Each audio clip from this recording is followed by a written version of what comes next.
C'est une première en Provence-Alpes-Côte d'Azur pour structurer sa lutte contre le sans-abrisme. La région Sud lance un marché public pour permettre aux hôteliers de mettre à disposition leur chambre libre pour des personnes sans domicile fixe. On en parle avec vous, Tom Biala, ce soir en plateau.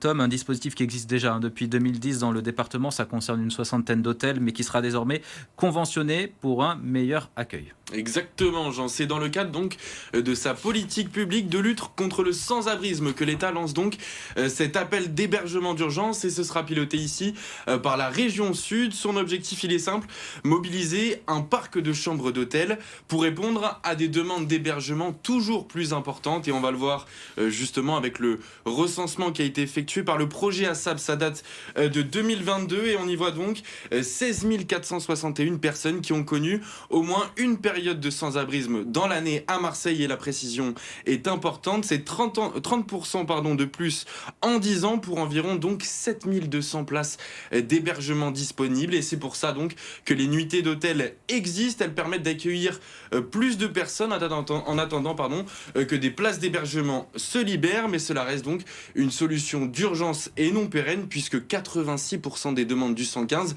c'est le numéro d'urgence, restent refusées faute de place selon l'Observatoire de la pauvreté de Marseille. Alors, ce dispositif, qu'est-ce qu'il apporte de plus, justement ?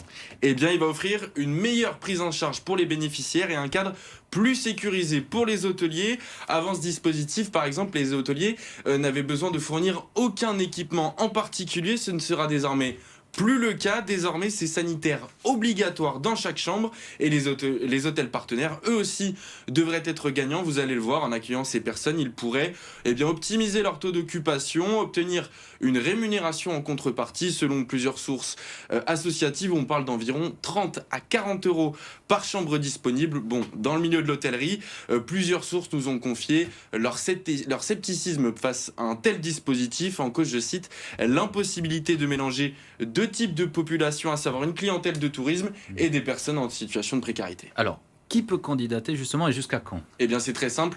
Tout le monde, quelle que soit la taille, le classement de l'établissement ou sa localisation, c'est ouvert jusqu'au 30 mars 2026 et c'est sur la plateforme des marchés publics de l'État.